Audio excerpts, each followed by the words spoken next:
We chatted much more freely on our walk back to the car than on the way out. Ruth and Tommy were comparing notes on their centers, the food, the towels, that kind of thing. And I was always part of the conversation because they kept asking me about other centers, if this or that was normal. Ruth's walk was much steadier now, and when we came to the fence and I held up the wire, she hardly hesitated. We got in the car, again with Tommy in the back, and for a while there was a perfectly okay feeling between us. Maybe, looking back, there was an atmosphere of something being held back, but it's possible I'm only thinking that now because of what happened next. The way it began, it was a bit like a repeat of earlier. We'd got back onto the long, near-empty road, and Ruth made some remark about a poster we were passing. I don't even remember the poster now. It was just one of those huge advertising images on the roadside. She made the remark almost to herself, obviously not meaning much about it. She said something like, "Oh my God, look at that one. You'd think they'd at least try to come up with something new." But Tommy said from the back, "Actually, I quite like that one. It's been in the newspapers as well. I think it's got something." Maybe I was wanting that feeling again of me and Tommy being brought together, because although the walk to the boat had been fine in itself, I was starting to feel that apart from our first embrace and that moment in the car earlier on, Tommy and I hadn't really had much to do with each other. Anyway, I found myself saying, "Actually, I like it too. It takes a lot more effort than you'd think making up these posters." "That's right," Tommy said. "Someone told me it takes weeks and weeks putting something like that together, months even." People sometimes work all night on them over and over until they're just right. "It's too easy," I said, "to criticize when you're just driving by." "Easiest thing in the world," said Tommy. Ruth said nothing and kept looking at the empty road in front of us. Then I said, "Since we're on the subject of posters, there was one I noticed on the way out. It should be coming up pretty soon. It'll be on our side this time. It should come up any time now." "What's it up?" Tommy asked. "You'll see. It'll be coming up soon." I glanced at Ruth beside me. There was no anger in her eyes, just a kind of wariness. There was even a sort of hope, I thought, that when the poster appeared, it would be perfectly innocuous, something that reminded us of Hailshams, something like that. I could see all of this in her face, the way it didn't quite settle on any one expression, but hovered tentatively. All the time, her gaze remained fixed in front of her. I slowed down the car and pulled over, bumping up onto the rough grass verge. "Why are we stopping, Kath?" Tommy asked. "Because you can see it best from here. Any nearer, we have to look up at it too much." I could hear Tommy shifting behind us, trying to get a better view. Ruth didn't move, and I wasn't even sure she was looking at the poster at all. "Okay, it's not exactly the same," I said after a moment, "but it reminded me. Open plan office, smart smiling people." Ruth stayed silent, but Tommy said from the back, "Oh, I get it. You mean like that place we went to that time." "Not only that," I said, "it's a lot like that ad, the one we found on the ground. Do you remember, Ruth?" "I'm not sure I do," she said. "Oh, come on, you remember. We found it in a magazine in some lane near a puddle. You were really taken by it. Don't pretend you don't remember." "Well, I think I do." Ruth's voice was now almost a whisper. A lorry went past, making our car wobble and for a few seconds obscuring our view of the hoarding. Ruth bowed her head as though she had hoped the lorry had removed the image forever, and when we could see it clearly again, she didn't raise her gaze. "It's funny," I said, remembering it all now. Remember how you used to go on about it, how you'd one day work in an office like that one?" "Oh, yeah, that's why we went that day," Tommy said, like he'd only that second remembered. "When we went to Norfolk. We went to find your possible working in an office." "Don't you sometimes think," I said to Ruth, "you should have looked into it more? All right, you'd have been the first one any of us would have heard of getting to do something like that. But you might have done it. Don't you wonder sometimes what might have happened if you'd tried?" How could I have tried? Ruth's voice was hardly audible. "It's just something I once dreamt about, that's all." "But if you'd at least looked into it, how do you know? They might have let you." "Yeah, Ruth," Tommy said. "Maybe you should have at least tried. After going on about it so much, I think Kath's got a point." "I didn't go on about it, Tommy. At least I don't remember going on about it."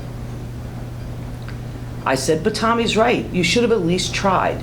Then you could see a poster like that one and remember that's what you wanted once, and that you at least looked into it.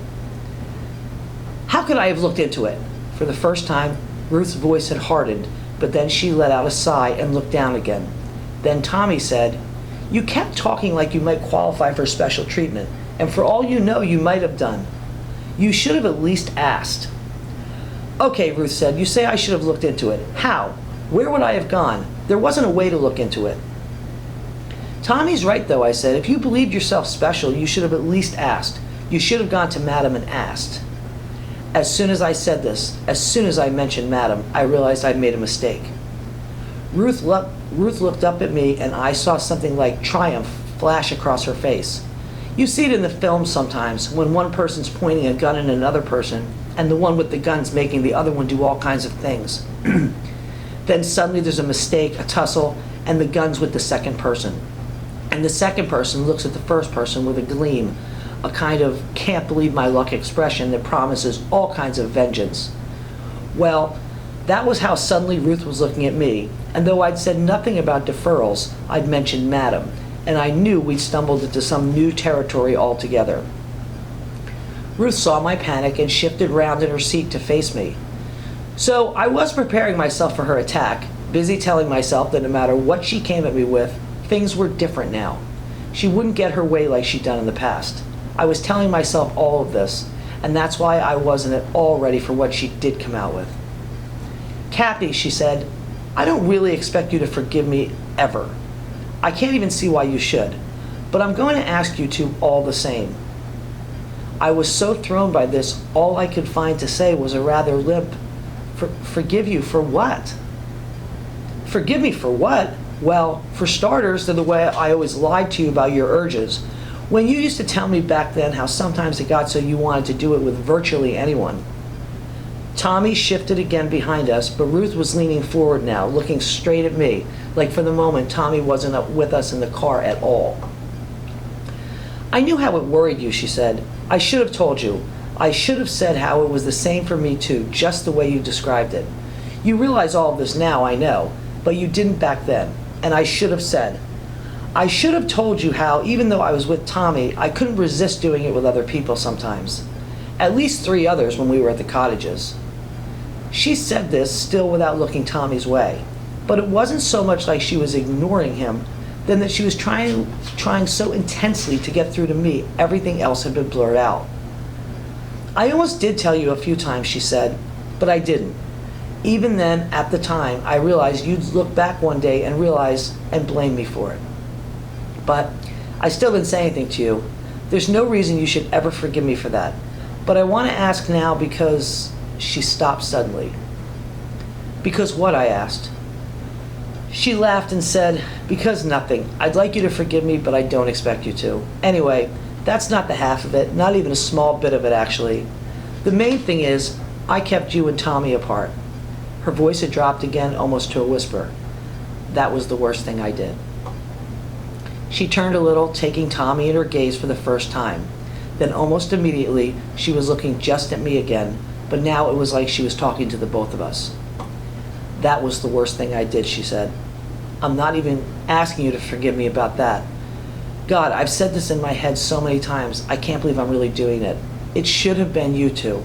I'm not pretending I didn't always see that. Of course I did, as far back as I can remember. But I kept you apart.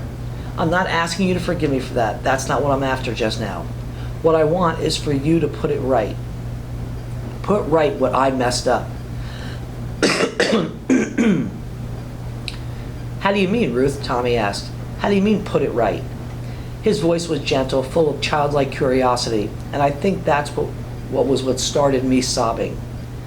"Kathy, listen," Ruth said. "You and Tommy, you've got to try and get a deferral. If it's you two, there's got to be a chance, a real chance." She'd reached out a hand and put it on my shoulder, but I shook her off roughly and glared at her through the tears. "It's too late for that. Way too late." "Listen, it's not too late, Kathy. It's not too late. Okay, so Tommy's done 2 donations. Who says that has to make any difference?"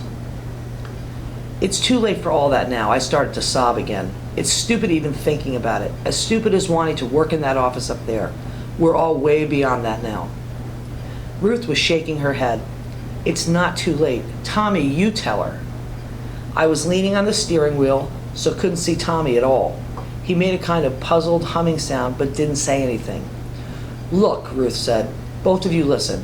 I wanted us all to do this trip because I wanted to say what I just said, but I also wanted it because I wanted to give you something." She'd been rummaging in the pockets of her anorak, and now she held out a crumpled piece of paper. "Tommy, you'd better take this. Look after it. Then when Kathy changes her mind, you'll have it." Tommy reached forward between the seats and took the paper. "Thanks, Ruth," he said, like she'd given him a chocolate bar. Then after a few seconds, he said, "What is it? I don't get it."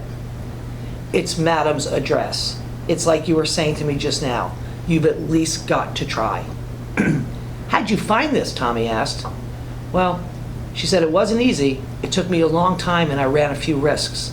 But I got it in the end, and I got it for you too. Now it's up to you to try to find her." I'd stopped sobbing by now and started the engine. "That's enough of all this," I said. "We've got to get Tommy back, then we need to be getting back ourselves." "But you will think about it, both of you, won't you?" "I just want to get back now," I said. "Tommy, you'll keep that address safe in case Kathy comes round?" "I'll keep it," Tommy said. Then much more solemnly than the last time, "Thanks, Ruth." "We've seen the boat," I said, "but now we've got to get back. It might be over 2 hours back to Dover." I put the car on the road again, and my memory of it is that we didn't talk much more on the way back to the Kingsfield. There was still a small group of donors huddled under the roof as we came into the square. I turned the car before letting Tommy out. Neither of us hugged or kissed him, but as he walked away toward his fellow donors, he paused and gave us a big smile and wave. It might seem odd, but on the journey back to Ruth's center, we didn't really discuss any of what had just happened. It was partly because Ruth was exhausted. That last conversation on the roadside seemed to have drained her, but also I think we both sensed we'd done enough serious talking for one day, and that if we tried any more of it, things would start going wrong. I'm not sure how Ruth was feeling on that drive home, but as for me, once all the strong emotions had settled, once the night began to set in and all the lights came on along the roadside, I was feeling okay. It was like something that had been hanging over me for a long time had gone, and even if things were still far from sorted, it felt like there was now at least a door open to somewhere better. I'm not saying I was elated or anything like that. Everything between the three of us seemed really delicate and I felt tense, but it wasn't altogether a bad tension. We didn't even discuss Tommy beyond saying how he looked okay and wondering how much weight he'd put on. Then we spent large stretches of the journey watching the road together in silence. It wasn't until a few days later I came to see what a difference that trip had made. All the guardedness, all the suspicions between me and Ruth evaporated, and we seemed to remember everything we once meant to each other. And that was the start of it, that era, with the summer coming on and Ruth's health at least on an even keel, when I'd come in the evenings with biscuits and mineral water, and we'd sit side by side at her window, watching the sun go down over the roofs, talking about Hailsham, the cottages, anything that drifted into our minds. When I think about Ruth now, of course, I feel sad she's gone, but I also feel really grateful for that period we had at the end. There was, even so, one topic we never discussed properly, and that was about what she'd said to us on the roadside that day. Just every now and then, Ruth would allude to it.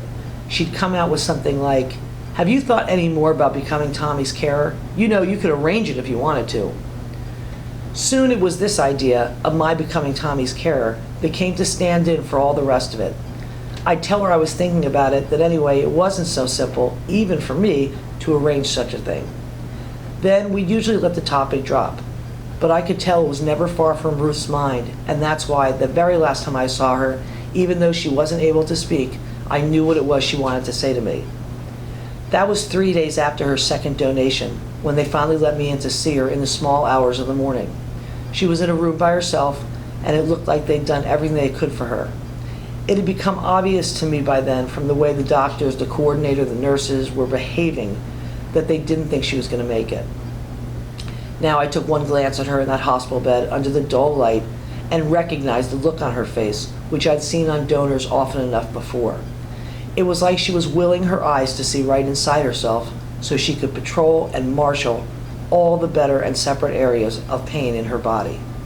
The way maybe an anxious carer might rush between 3 or 4 ailing donors in different parts of the country. She was, strictly speaking, still conscious, but she wasn't accessible to me as I stood there beside her metal bed. All the same, I pulled up a chair and sat with her hand in both of mine, squeezing whenever another flood of pain made her twist away from me. I stayed beside her like that for as long as they let me, 3 hours, maybe longer. And as I say, for almost all of that time, she was far away inside herself.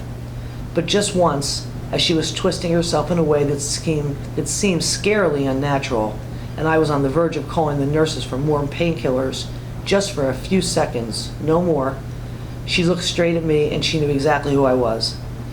It was one of those little islands of lucidity donors sometimes get to in the midst of their ghastly battles, and she looked at me just for that moment, and although she didn't speak, I know what her look meant.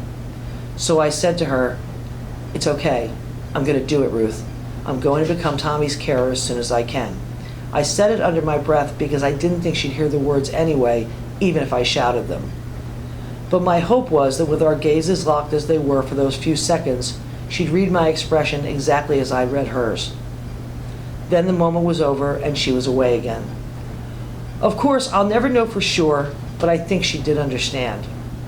And even if she didn't, what occurs to me now is that she probably knew all along, even before I did, that I'd become Tommy's carer and that we'd give it a try, just as she had told us to in the car that day.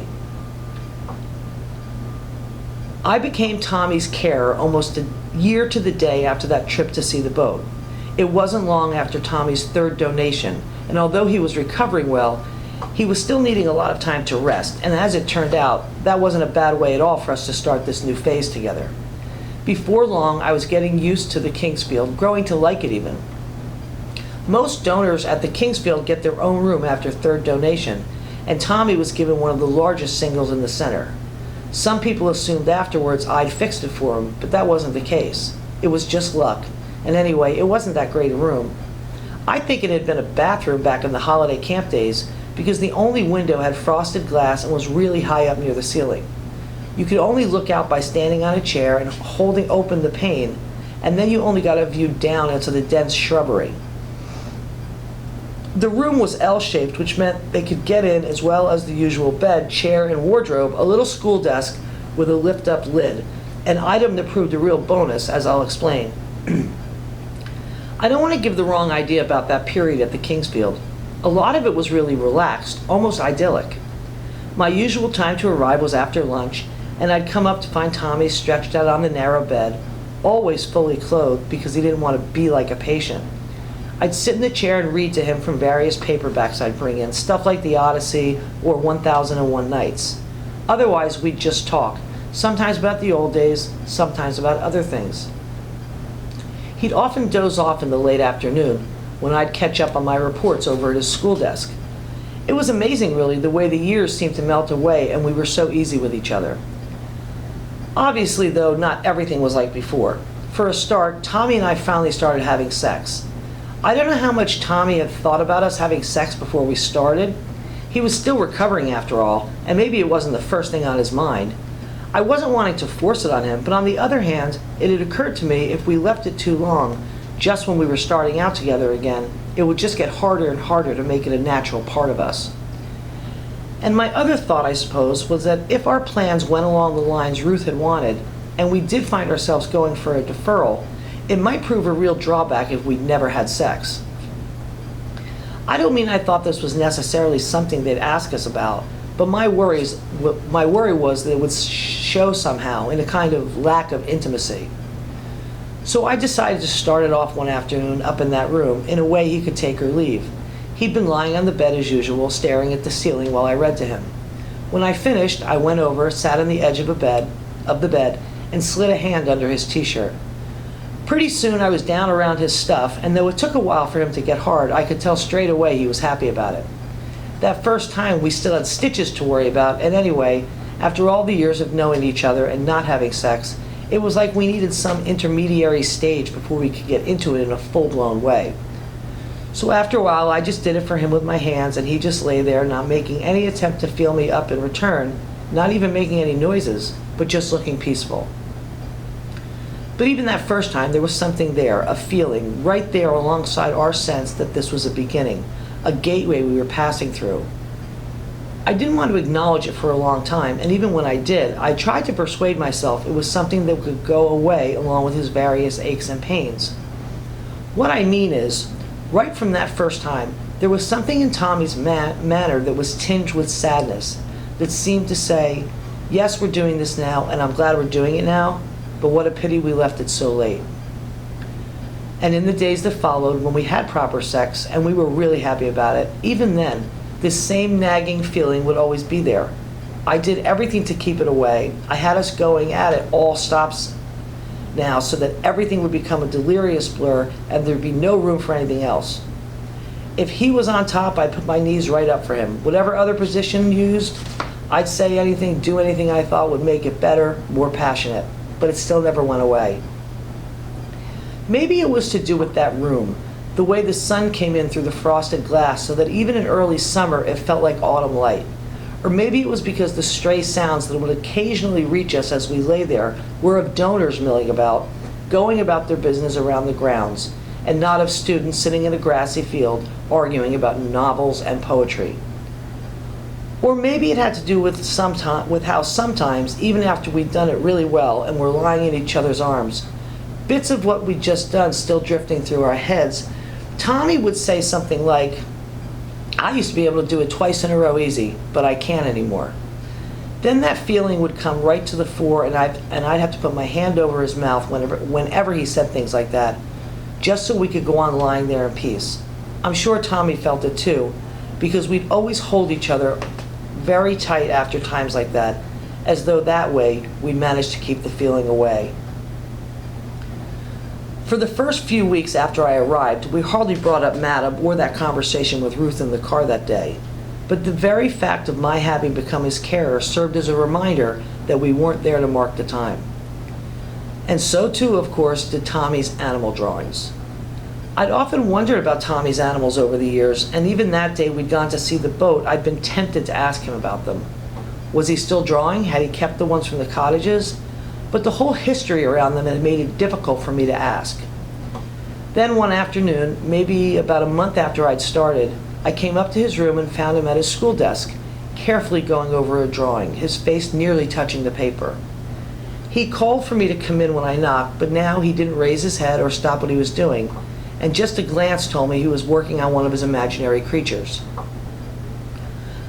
I stopped in the doorway, uncertain whether I should come in, but eventually he looked up and closed his notebook, which I noticed looked identical to the black books he'd got from Keffer's all those years ago.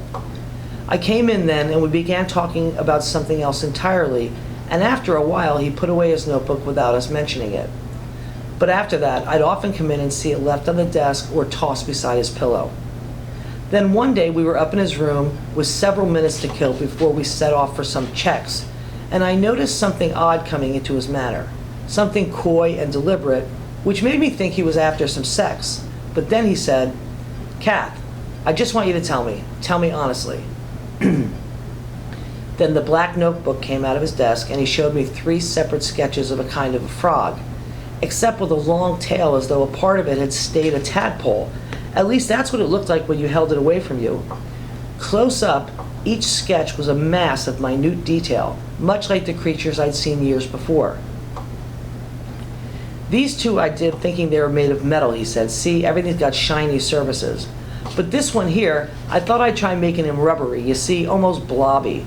I want to do a proper version now, a really good one, but I can't decide. Kath, be honest. What do you think?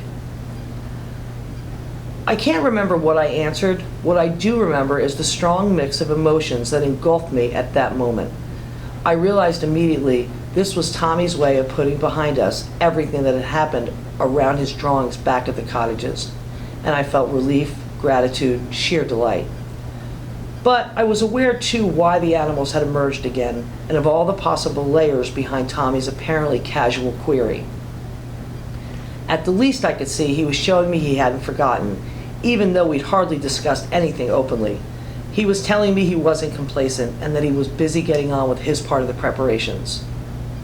But that wasn't all I felt looking at those peculiar frogs that day, because it was there again, only faint and in the background, but growing all the while, so that afterwards it was what I kept thinking about. I couldn't help it as I looked at those pages. The thought went through my mind even as I tried to grab it and put it away. It came to me that Tommy's drawings weren't as fresh now. Okay, in many ways these frogs were a lot like what I'd seen back at the cottages, but something was definitely gone, and they looked labored, almost like they'd been copied. So that feeling came again, even though I tried to keep it out, that we were doing all of this too late, that there'd once been a time for it, but we'd let that go by, and there was something ridiculous, reprehensible even, about the way we were thinking and planning. Now I'm going over this again, it occurs to me that might have been another reason we were so slow to talk openly to each other about our plans.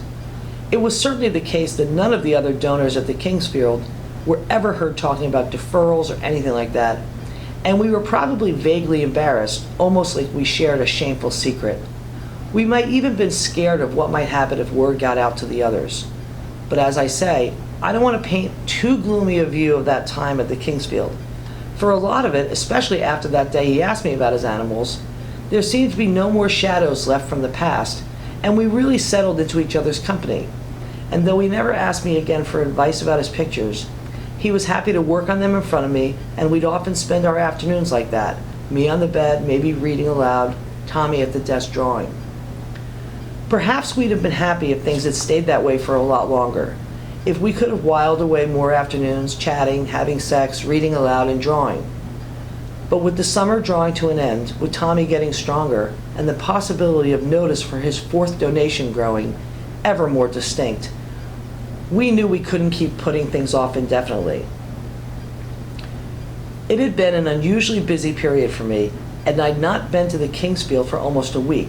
I arrived in the morning that day, and I remember it was bucketing down.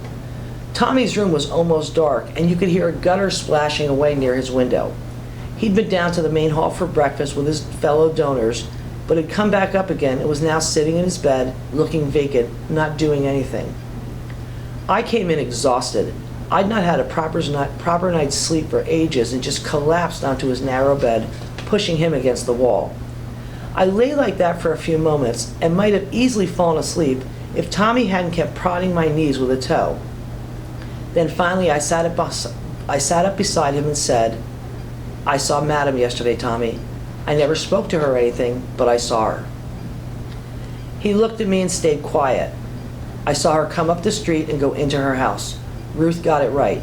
The right address, right door, everything. Then I described to him how the previous day, since I was down on the South Coast anyway, I'd gone to Little Hampton in the late afternoon, and just as I'd done the last two times, walked down that long street near the seafront, past rows of terraced houses with names like Wavecrest and Seaview, until I'd come to the public bench beside the phone box.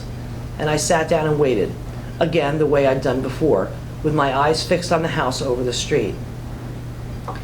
It was just like detective stuff the previous times. I'd sat there for over half hour each, and nothing, absolutely nothing. But something told me I'd be lucky this time.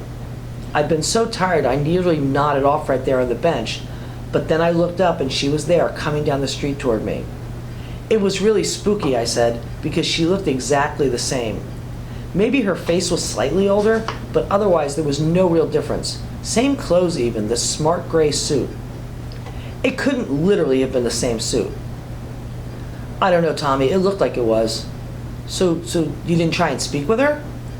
Well, no, of course not, stupid, just one step at a time. She was never actually nice to us, if you remember.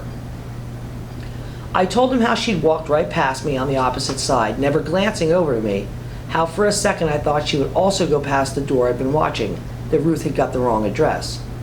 But Madam had turned sharply at the gate, covered the tiny front path in 2 or 3 steps, and vanished inside.